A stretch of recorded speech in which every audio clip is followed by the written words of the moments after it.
Welcome back, everyone, to this keynote session. I'm delighted that I'm able to introduce Adam Boulton, who is, I think your position is editor-at-large at Sky, having been political editor at Sky since Sky News' creation, if I remember rightly. Adam is, I think, one of the most thoughtful journalists working on politics at the moment. He came and did a thing at one of our events, I've completely forgotten when, on public opinion, and it was such a good session that we thought we should have him back before too long. So I'm really chuffed that you said yes to us, and you're going to come and share some thoughts on Brexit and the media with us. Over to you. Yes, indeed. Well, thank you very much indeed, Adam, for that introduction. And to return the compliments, I think UK and a Changing Europe has been one of the plus points of the whole Brexit process. What I'm going to do is make a few remarks. I slightly overawed when I was asked less than 48 hours ago to give a keynote speech. I don't think it's quite going to sort of live up to that, but I'm going to make a few remarks, then we'll have a chat and take some questions from the audience. However, I do see there's a big sort of range of ages. I was working it out, and I think I must have covered the European Union or Britain's relationship with the European Union as a London-based political correspondent for more than three quarters of what looks like being our membership of the European Union, assuming that Brexit does indeed mean Brexit quite soon. And what I wanted to do was just give you a little bit of a Cook's tour of how I think things have developed. And in a sense, you know, whether you think leaving the European Union is a triumph or a disaster, we in the British media, if we have any influence at all, do have to take some responsibility. I mean, either we have exposed the United States of Europe for the democratic fraud that it is, or indeed we failed to inform the public of the benefits of reasonable political cooperation between nation states. I'll leave you to draw your own positions on that. Now, I started out going to Europe fairly frequently and covering Europe way back in 1983 in the Thatcher years. I can just about remember the sort of discussions over the rebate, although much to my regret, my then boss actually attended that summit. And what has struck me was that successively there has been less political engagement by our political leaders in the European Union to a certain extent over that period. And at the same time, that has been reflected in the sort of coverage which the British media has given. Although I should say right from the start, as you know, in this country, the broadcast media, television and radio, are supposed to be impartial and unbiased, whereas the newspapers trade in opinion and attitude, and that has been really pretty consistent throughout the 40-odd years that Britain's been a member of the European Union. Indeed, as soon as Britain joined the European Union, television companies set up Brussels bureaus and tried to work out how the bureaucracy worked, and then tried even harder to get their various networks to take reports about what was going on in Brussels. And indeed, when Sky started at the end in 1989, the first foreign bureau we opened was indeed in Brussels, followed by the United States, Russia, and then the Middle East. That I don't think has been reflected in the priorities necessarily which Fleet Street has given to reporting on the European Union.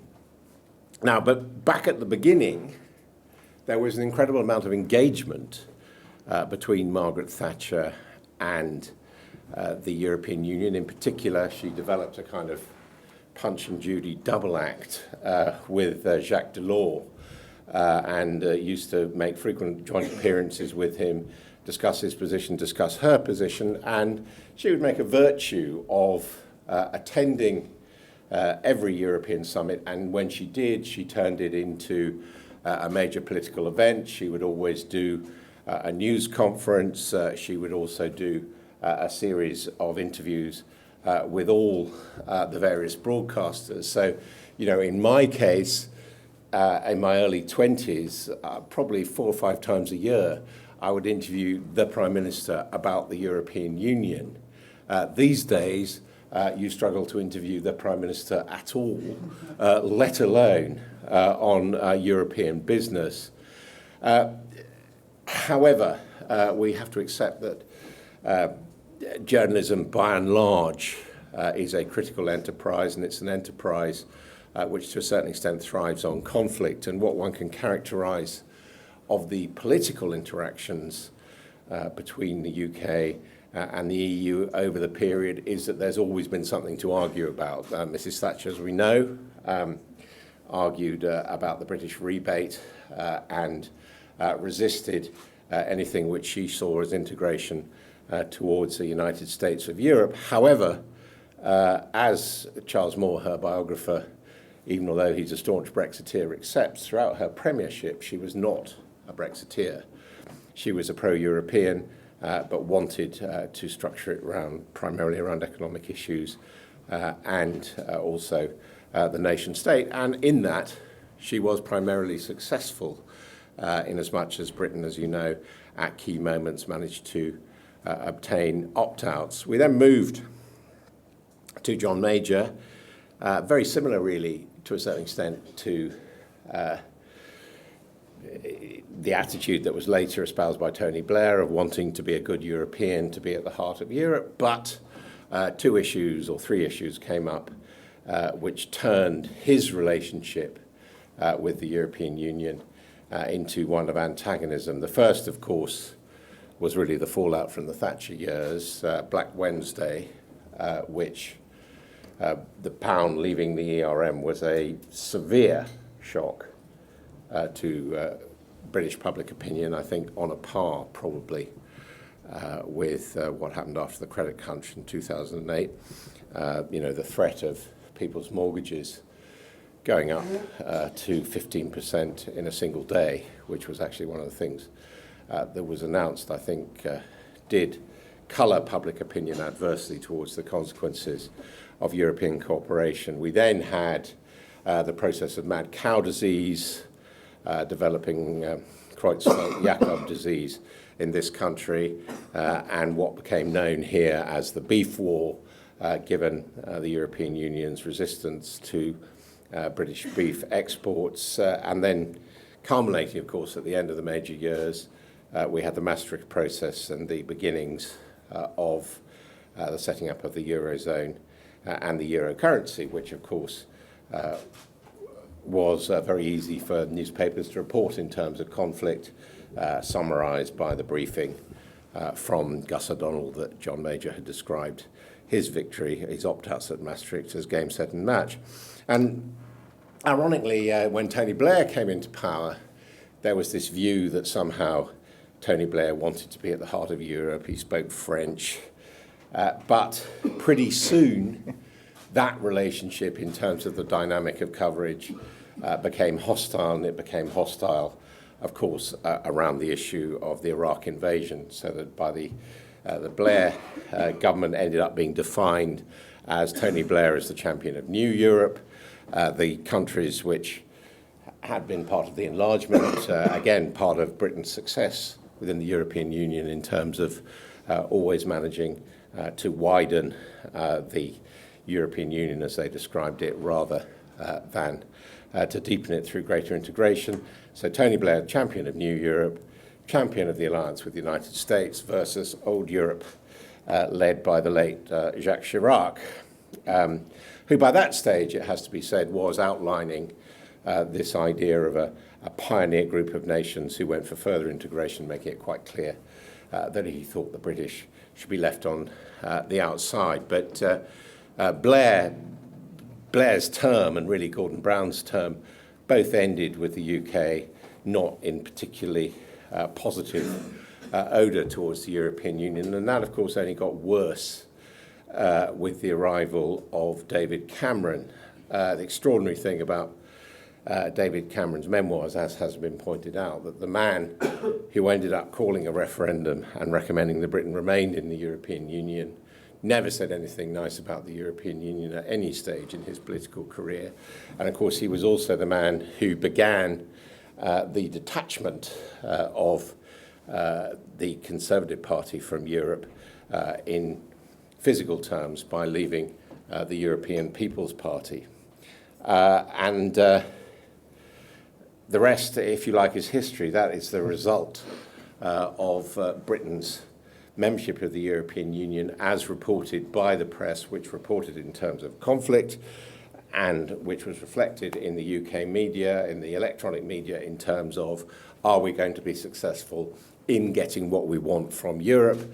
If not, they're not particularly nice. Now, I know there's been a lot of hemming and hawing about the Leave EU online advertisement put out about we didn't win 2 world wars to be told what to do by Krauts. The Leave EU campaign have apologised about that, but it would be completely dishonest to say that that type of attitude has not been a defining one in terms of the assessment of a section of British public opinion. Now, what were the media doing throughout this period? Well, as I've said, some of the most of the broadcast media and 1 or 2 tabloids, such as 1 or 2 broadsheets, such as the Financial Times, attempted to cover the European Union. And indeed, the present editor of the Financial Times, Lionel Barber, is one person who has prospered as a result of his involvement covering the European Union. And is threatening to tell all, once he stops being the editor of the FT, about the period he overlapped in the Brussels press corps with Boris Johnson. But the reality is that the attitude of the British press towards Europe was largely defined by people like Boris Johnson and subsequently Ambrose Evans-Pritchard. And it used to be a kind of ritual when you went to a European Union summit that everyone used to sit around in cramped conditions waiting for briefings, because the lack of openness at the European Union is, I think, one of its faults, which I think has always grated with the British media. And everyone would be sitting around there for briefings, and Boris Johnson would never be there. He was the Brussels correspondent of the Telegraph, and about an hour and a half before filing time, he would arrive in a great fluster and say, "Oh, absolutely terrible day, terrible day. Washing machine overflowed. Had to call Les Plombiers, took all day, complete disaster. Just fill me in, old boy, on what's happened." And his newspaper colleagues would then tell him everything that had developed at the summit. And he'd say, "Oh, thank you very much, I would have been completely lost without you." Then the next day, the newspapers would come out and they would be on sort of page 7 or 8. Boris Johnson would be on the front page of the Telegraph, because far from dealing with a domestic emergency, he had scoured Brussels to find some sort of European official to say something stupid, which he then inflated into the latest European scandal to cut down on the size of condoms or ban straight bananas, or the rest of it. And of course, Boris Johnson's career thrived on the basis of getting those front page stories in the Telegraph. Now he's Prime Minister. There were also changes in the European Union, both towards the press and openness, which I think did turn the British media against it. You may remember at the Nice summit, for example, the European Union ceased being peripatetic. Prior to that, it used to hold summits in the host country of who held the rotating chairmanship. But in a deal to gain support, Chirac, who was chairing that summit, agreed that all future meetings would be held in Brussels at the same time as the EU increased the number of presidents which it had. And I think that had the effect of making European Union, particularly to visiting journalists, seem much more like a centralised Brussels conspiracy rather than a network of states which belonged to it. It stopped people travelling. It may have been necessary to do that once you got to a membership of 28, but I certainly think as far as Britain's image or wanting the European Union to be seen as a cooperative vision between nation states, that was extremely destructive. What also happened, of course, was that partly because of repetitive battles over who was going to be the Commission President, which again were an easy story to fill newspaper columns and an easy story because it involved personalities for the electronic media to cover. Spokespeople before the European Union became increasingly scarce, and for a long period coverage of the European Union was entirely defined by what the British government was saying without any pushback, partly because we want to be collegiate and communautaire from the other side. Which brings us to David Cameron. And David Cameron used to make a virtue of spending as little time as possible at European summits and complaining about the time he spent there. And he set the principle, well, actually Tony Blair had slightly begun it, of ceasing to do news conferences explaining the position, and simply he quite often would open his news conferences on the rare occasions where he did them by saying, "Welcome to another day in paradise," rather sarcastically.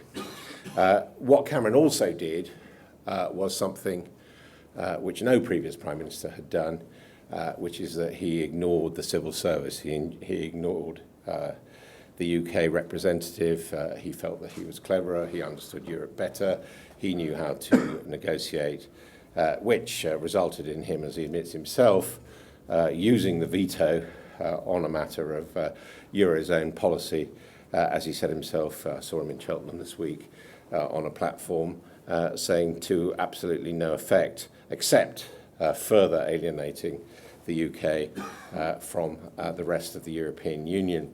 And it sort of made me nostalgic for the days where we used to run around Brussels trying to get hold of Jacques Delors and others. And I remember when Jacques Delors was retiring, I was interviewing him in some square in Strasbourg or somewhere. And I suddenly realized why we'd had this antagonistic relationship, because he suddenly started saying to me, "You Americans." And although I've been doing the job for decades, he, because I'm sort of big and blonde and Anglophone, he'd assumed I was an American, which I suppose was getting his own back for a period in 1989 when the only election Neil Kinnock ever won. He won the Labour won the European Union, European Parliament elections. And we were all in Brussels, and it had been agreed that the President of the Commission would do interviews with all the networks from all the various countries reacting to the result. And then, rather touchingly, the announcement went out that because Madame Thatcher had not done very well, he decided that he wouldn't do interviews with the British press to rub it in, which of course was a complete, red rag to a bull. So for the rest of the evening, we were charging around these EU headquarters trying to doorstep Delors to get him to react to the thing. And there was a wonderful moment where the then difference in attitude between the European Union and the UK media was summed up, where we were, I was there with ITN and the BBC. We finally managed to corner Delors, at which point his security guards stepped in and started pushing our microphones away and said, "Surely you would not want to interview Monsieur le Président when he doesn't want to speak to you." And I have to say, I thought how wrong you are. But I have to say, too, that, we may be leaving the European Union, but I'm afraid our politicians, rather retrospectively, have acquired those habits. Adam, thank you so much.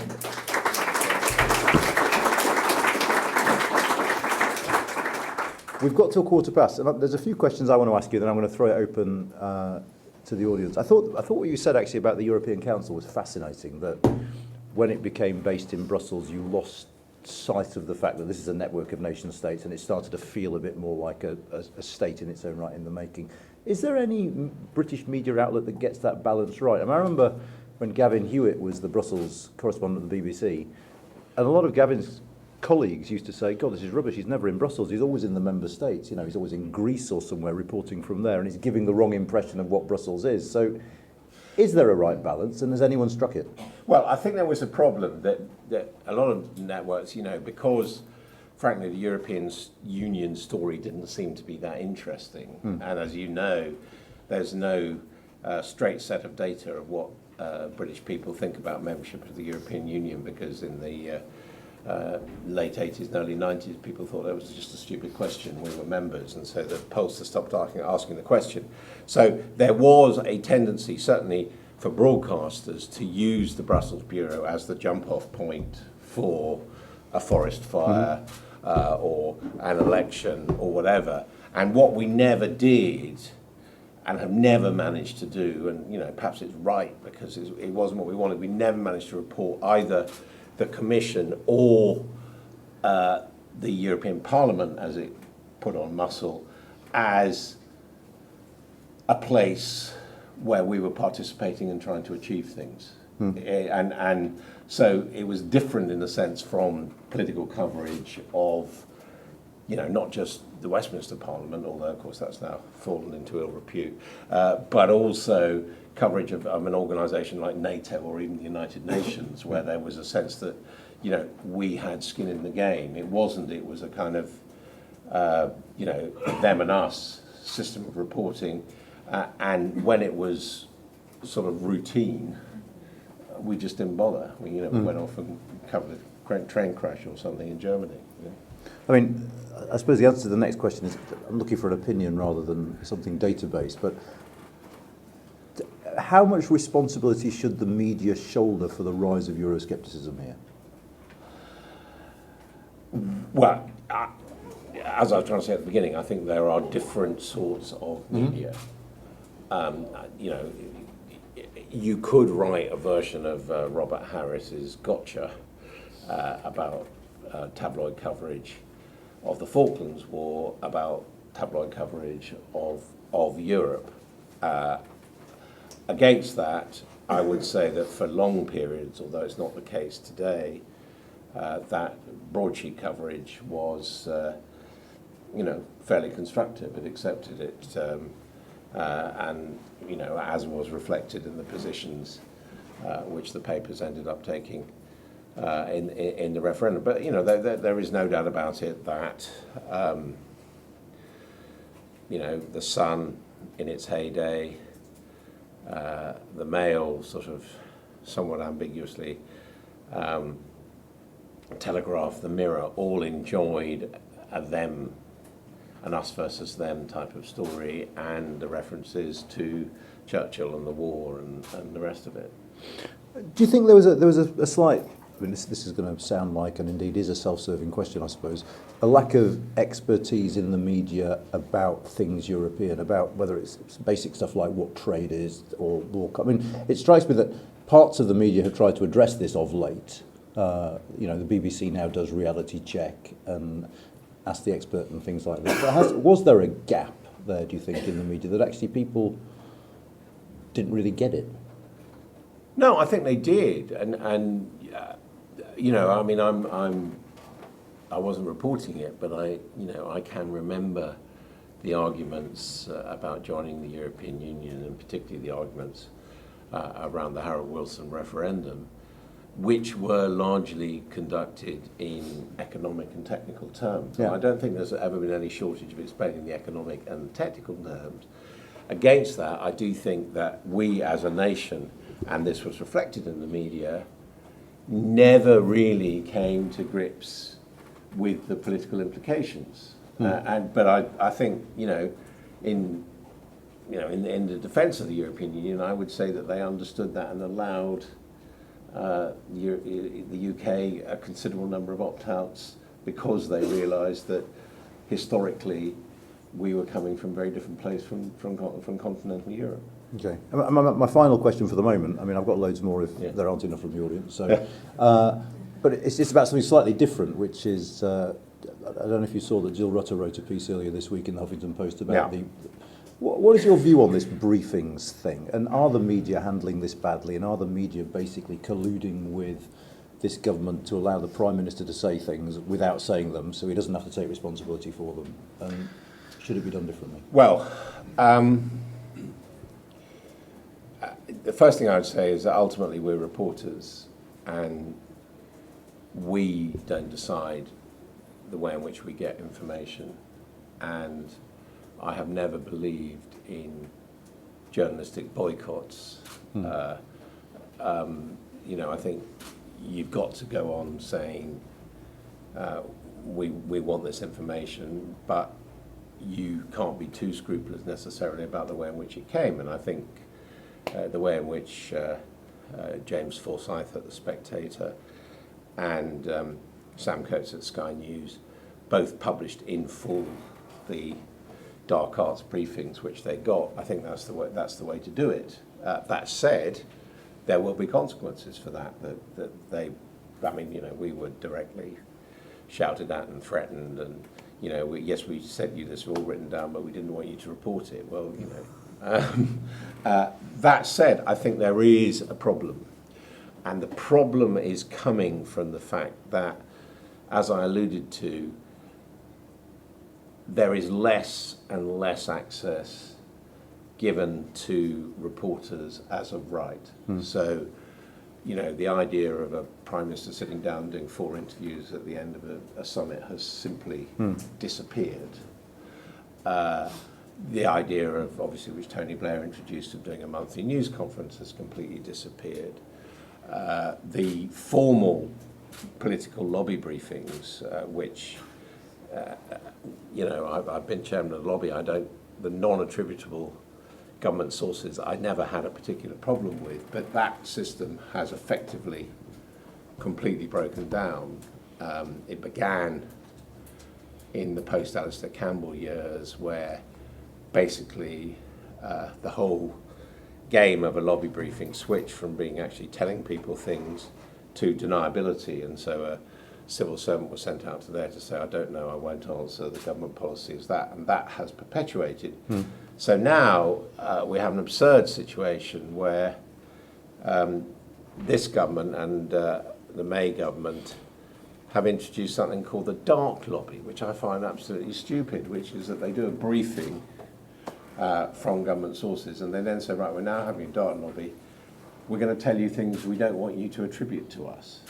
And I think we do need to think about, you know, those particular terms of engagement. But the other thing which has happened, and Peter Oborne has coined this phrase of client journalism, is because access has become so rare, people are put through hoops in order to get access for interviews, and they do, you know, whatever they say, they do accept conditions, they do not ask questions, and even if there is no agreement, there will be attempts to clamp down on them afterwards. I mean, for example, at the time of the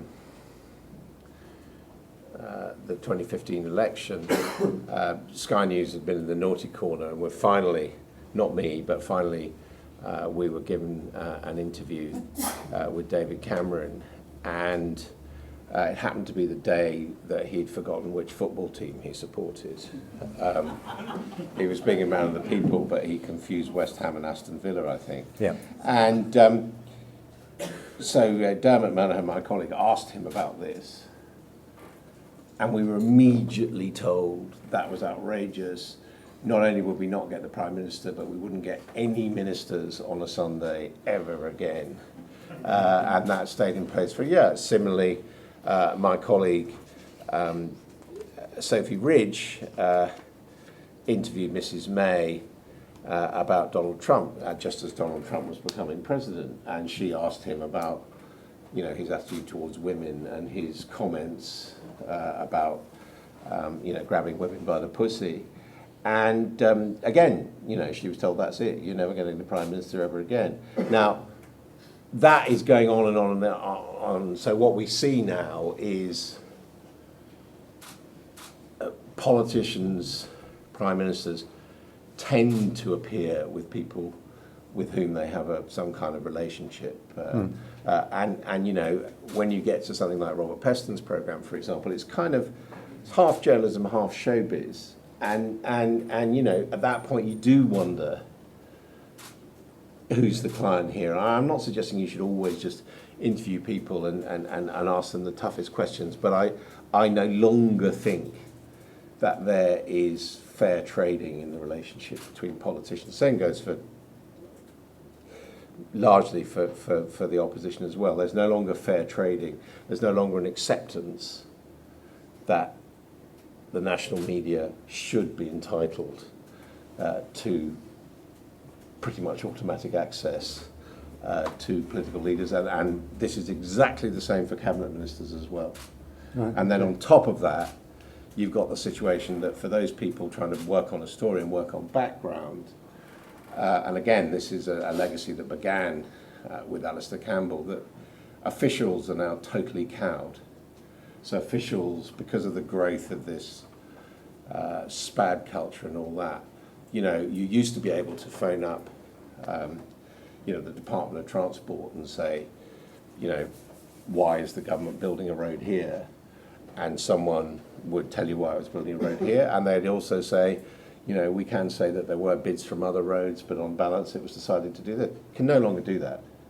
I mean, you may be in the trade press, but certainly in the national media, any departmental press officer is too scared and too intimidated to give out any useful information. Okay. Who wants to kick the lady here? Do we have mics? Sorry, there's a lady right at the front. Thank you. That's really, really, really worrying, but not very surprising. But I think it's not just the national media. Like what you said about it, it's no longer accepted that journalists have a right to access ministers, or that you can just phone someone up who understands their job and talk to them about it. This is happening at a local level as well. So local newspapers, which are still a little bit where people do their training, and I think are really important training grounds for journalists.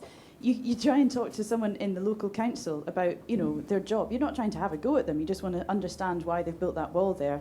Absolutely, the press office will treat you like you've just murdered their grandmother. It's insane. And this idea that press officers can control information entirely. And then I would see younger colleagues than me coming into journalism who just assumed that you would always go through the press office. And they had no idea of kind of pushing that and trying to get a quote. And, dealing with the Home Office has become quite mad, and you get lines like, I won't give you that information unless you tell me what your angle is, and these kind of, and it's really worrying, this kind of shift over. But as you say, people are accepting conditions for interviews now, and are we going down a bit of a dangerous slope with that? Do broadcasters need to present a more united front to say, well, if they're not going to give Sky any interviews for a year because they asked a tough question, then none of us are going to talk to them and see how long they can hold out? Or does it just keep going this way? Well, I've always been a champion of common cause, and I have had stand-up rows as that they should, the Chancellor at the summit should give Newsnight an interview and things like that, which has nothing to do with me in a sense. I'm afraid it wouldn't work. I mean, well, I don't think the will is there. It would be nice, but I don't think the will is there. And, what we haven't talked to, I know you talked about it in an earlier session, is, the impact of social media, in as much as, basically, until the referendum, I was not aware of anyone in a career of more than 30 years questioning my integrity or questioning what I was trying to do. It is now a daily torrent of abuse directed at me, and I know directed at other journalists. And it is normally because people don't like a fact. I mean, it's, you are reporting, that, you're reporting Philip Hammond today the traitor Philip Hammond today saying that he believes the impact of no deal would be far worse than the possible gains from trade because you are a Remainer, fake news, can't trust you, and that, that puts pressure on everybody, and makes it a very, an unpleasant. I mean, you can ignore it up to a point, but it makes it an unpleasant area to work in. I mean, we just had a classic case yesterday of, my colleague Beth Rigby trying to write a piece looking at the options. And then, being paraded on Guido Fawkes as a Remainer, complete with a cartoon, with a sort of European hat on her. I mean, I'm afraid it's got into a real killing zone out there. So the chances of people actually standing up for journalistic principle are pretty low.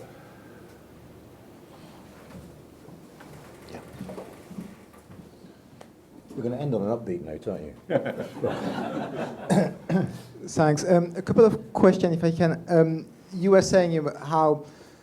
Actually, can people introduce themselves? Sorry, I'm Eric Albert from Le Monde. I was on the previous panel criticizing the lack of access for European correspondents. So if you are complaining about the lack of access, I mean, think about us.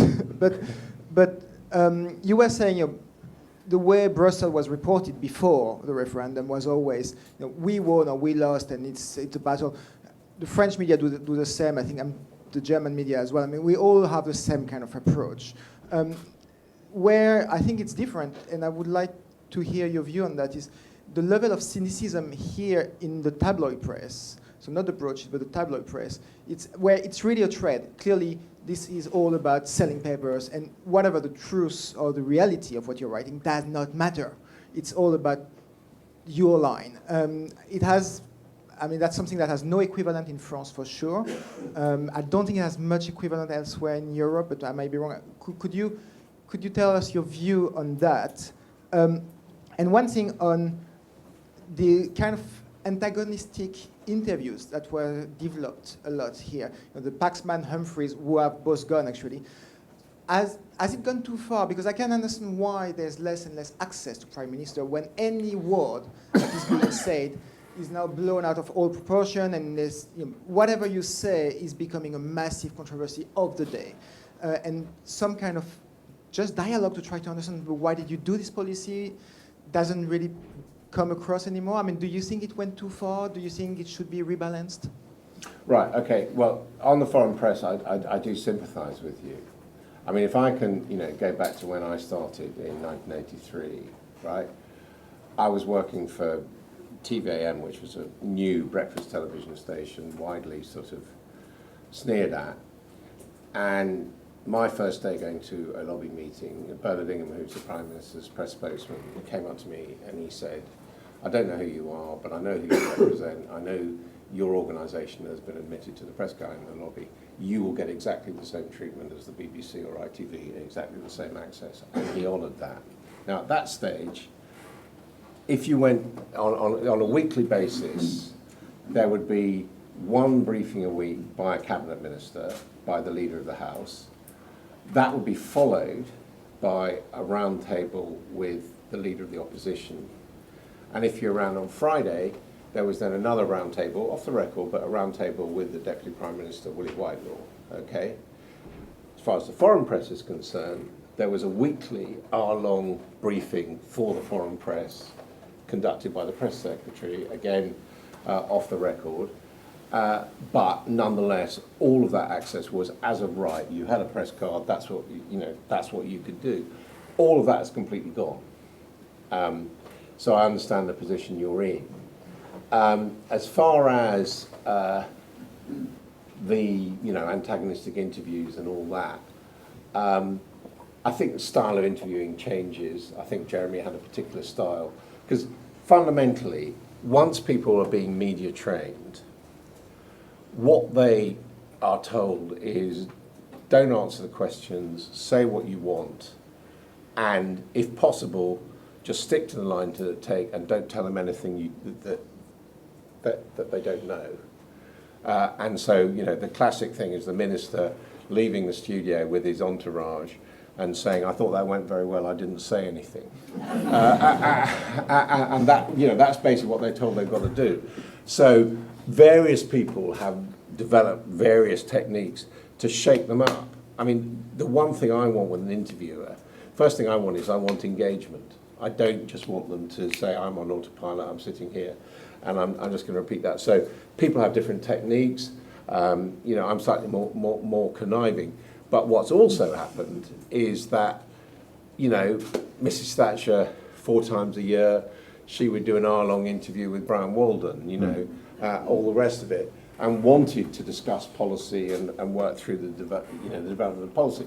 Now, the first thing, if you're interviewing a minister or a prime minister, is how short they can make the interview.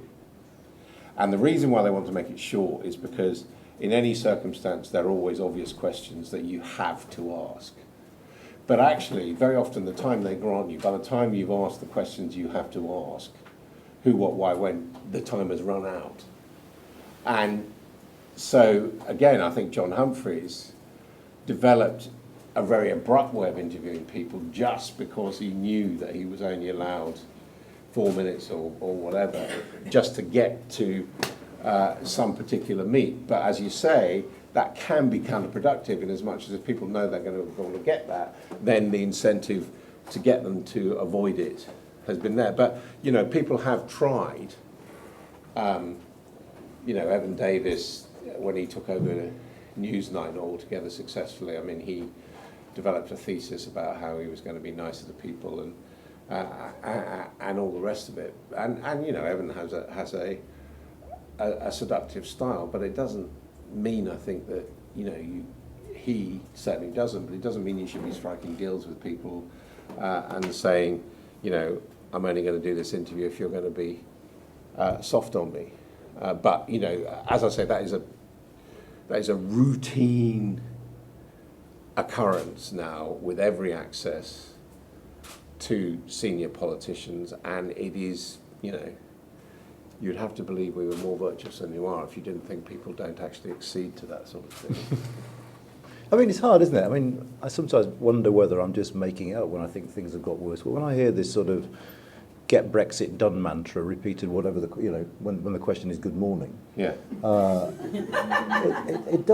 It is worse, isn't it? I mean, it is just. Well, I mean, there were always pioneers of it. I mean, Gordon Brown was a classic pioneer of it.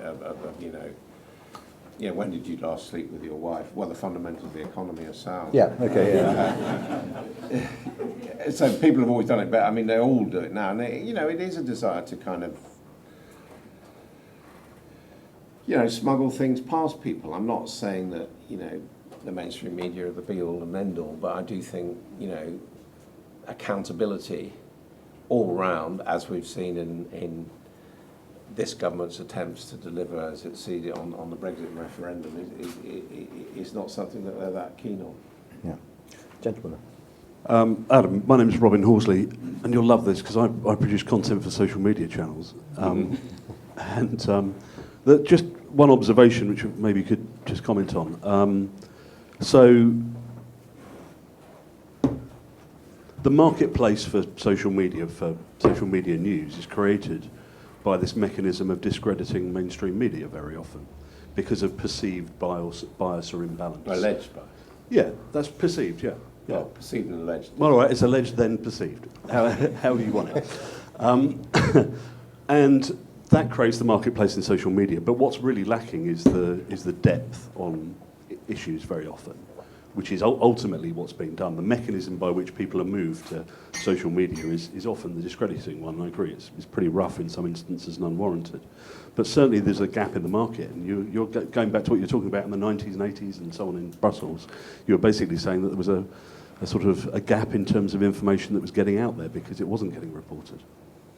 Yeah, I mean, it's certainly true where it's not just social media, is it? I mean, it's the internet that, if you go onto the internet, you go onto websites, you can find bits of information. And actually, I was hearing an American professor on television the other night, and he was arguing that the sort of divided extreme state of British and American politics was down to the fact that the internet and social media were primarily conducted in English, and he was arguing that other cultures had avoided. I don't know whether that's true. I don't know if there's anyone from Brazil here, for example, but I think India yeah, is an interesting case because it's fragmented because people use 26 different languages in the country. yeah, but Yeah. English is a lingua franca to a certain extent. To some extent, yeah. Yeah, and actually, you know, spinning off from that, as far as coverage of Europe is concerned, I think it's probably one area where coverage of Europe has improved because of the new media and social media. So things like Huffington Post, Politico are really doing Europe very seriously, and you can get more information. And if I may say so, without buttering your nose, Butter away, butter away. Yeah, organisations such as yours. So I'm saying, yeah, there is I think you've admitted that there is a kind of attack or attempt to discredit the mainstream media. I actually think in the question of informing the public about European affairs, there has been a positive side, although when it comes to targeted advertising and, Dominic Cummings and Vote Leave, there's been another side to it as well. And I think it's quite clear that whatever you think about that, I think, I know you had Damien Collins here this morning. I mean, it's absolutely clear that, electoral law has not got any answers on any of this stuff. And, you can argue, I would argue, that I don't subscribe to the sort of, it's taken over, but I think it is damaging a fair exercise of democracy, and it does need greater legislative control.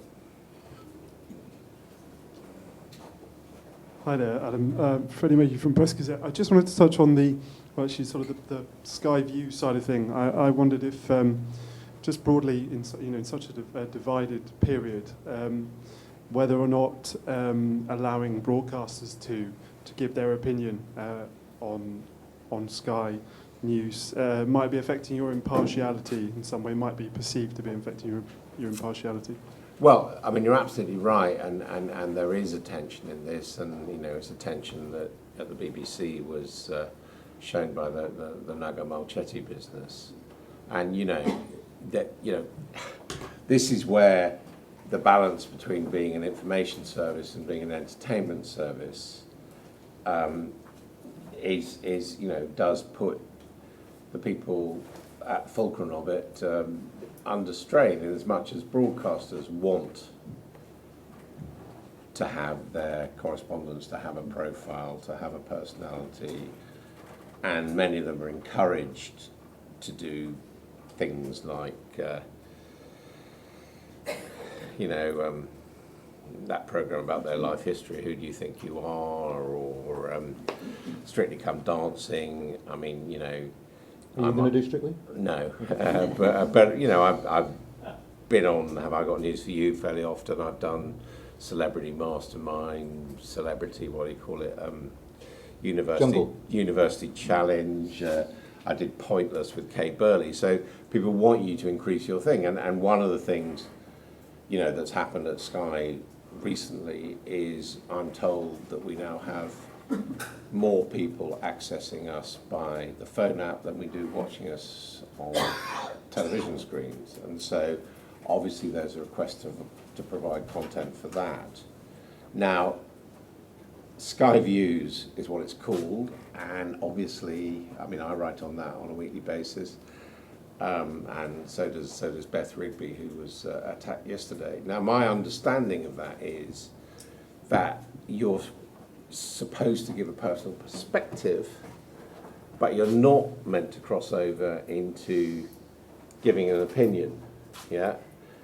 Similarly, I write for the Sunday Times on what they call the comment pages, and again, I'm not giving an opinion. I mean, Dominic Lawson is out there, and he's perfectly entitled to say, attack Remainers and attack the police, and Neil Ferguson has got his own sort of peculiar view of history. But in my column, I made it quite clear from the beginning that I wouldn't write anything that I wouldn't be prepared to say on television in terms of analysis. And I appreciate it's a very thin line to tread, but I personally, and I know Beth would agree with me, I think it's important to tread that line. However, if we're talking about Brexit, which we obviously are, there is a structural problem with this, which is, in a sense, there's not much to be said about Remain, because we know what Remain's like, because we're here, right? So there are many, many more questions to ask about what leave would mean. And the moment that, reporters are seen to be asking a lot of questions about something, then it's assumed that they are sceptical about the outcome. And I don't think that comes into it. I just think it's the job, And I think there was an issue where possibly the BBC initially realised it had made a mistake, which is that I think there was a tendency at the BBC to assume that the referendum has happened, therefore that's government policy, therefore it's not something that we won't question the outcome. To question the outcome, as it were, would be like questioning the outcome of the general election.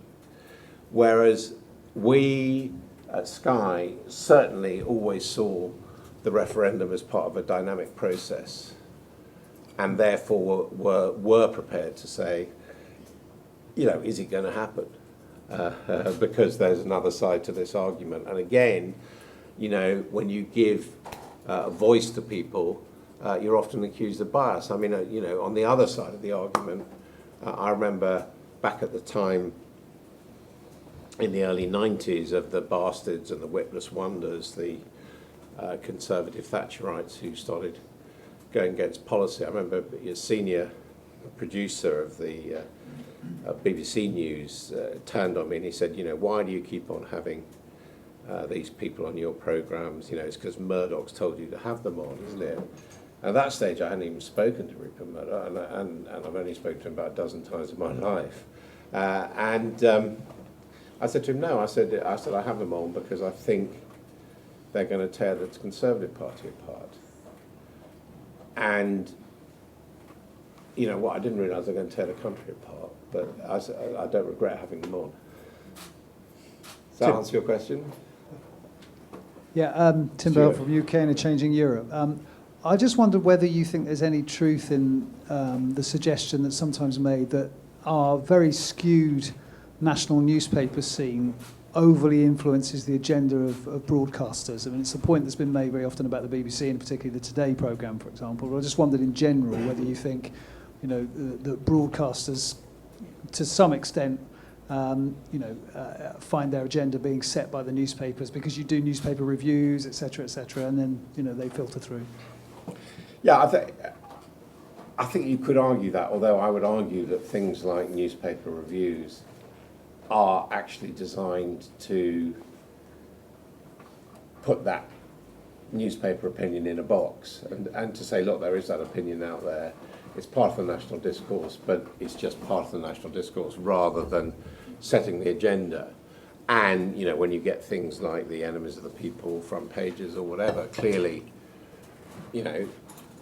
that's an issue. And clearly the Supreme Court is an issue. I think I would argue, actually, that during this process we have probably grown, we've grown apart quite a lot from the newspapers. And I think the fact that the newspapers have become so partisan in one or two cases, means that I don't think anyone takes the front page of the Sun seriously anymore. And I think the Telegraph has been quite interesting because the Telegraph has managed to have a variety of comment. In fact, its comment has been more balanced than its editorial, which is sort of paradoxical. And they have Peter Foster. And they have Peter Foster, who's been great. And that's the other thing, that, someone like Peter Foster, skillful use of social media, Tony Connolly from RTE. I mean, there have been a lot of good people out there. But it's almost, I think it's almost kind of And again, this is a function of the commercial pressures on newspapers and the electronic media, that a lot of boundaries have come down. I mean, when I started, no one working for a television channel would have been the main UK political columnist for the Sunday Times. I mean, that was a big job. It was done by people like Hugo Young and Peter Jenkins and all the rest of it. But it's, because they don't have the money anymore to support things like that, newspapers ride on the back of me or the Times in the case of Ed Conway and so the point he was making earlier, that there has been in adversity a certain amount of integration. A final question, I'm afraid, from the gentleman at the back. Stuart. Yeah, thank you. I'm Stuart Purvis, formerly of ITN and Ofcom, and currently a board member at Channel 4. On this issue of impartiality, Adam, I think we are at a very slightly strange place now as a result of the events of the past week. And earlier this week I interviewed your head of news, John Riley, at Media Society, and he confessed to being a little bit confused himself now about what exactly the rules are for presenters giving personal views. My own view on your articles in the Sunday Times, that they are analysis rather than opinion, if one can draw a distinction. But I have to say that on Sky Views, which is the website which is not regulated by Ofcom, many of the pieces actually have the graphic opinion on them. So I can't see how one can say they're not opinion. Well, I've written about. I'm quite happy to express my opinion on, Bruce Forsyth, or last week I wrote a piece about Jacques Chirac, or issues of the day. But me personally, I try and stay off the political mainstream for precisely that purpose. And I do think, I'd be happy if they didn't make us do it. I do think it's a bit of a trap. And, we had famous case of our foreign correspondent, who's now gone to work for CNN, writing about, snowflakes and how he'd like to spank millennials, and it was just very embarrassing. So, I do regard it as one of the, pitfalls one has to navigate each week. But again, it's exactly the same as in my view, of doing Who Do You Think You Are? I remember having a conversation about Hugh Edwards, and he said, they're always asking me to do it, but if they think I'm going to do it, they're completely mad, because in his view, exposing himself to that extent and his background undermines his impartial perspective. I'm afraid, Adam, that's all we've got time for, but let me end by thanking you. I thought it was absolutely fascinating. And I can also end by revealing another piece of fake news. I remember reading a piece about a year ago, and I think it was The Economist, in which they said that if you are at a conference and a woman asks the first question, you'll get loads of women following straight on afterwards to ask questions. We have just disproved that empirically, sadly. But go away, enjoy your lunch, and we'll see you back here in an hour. Thank you.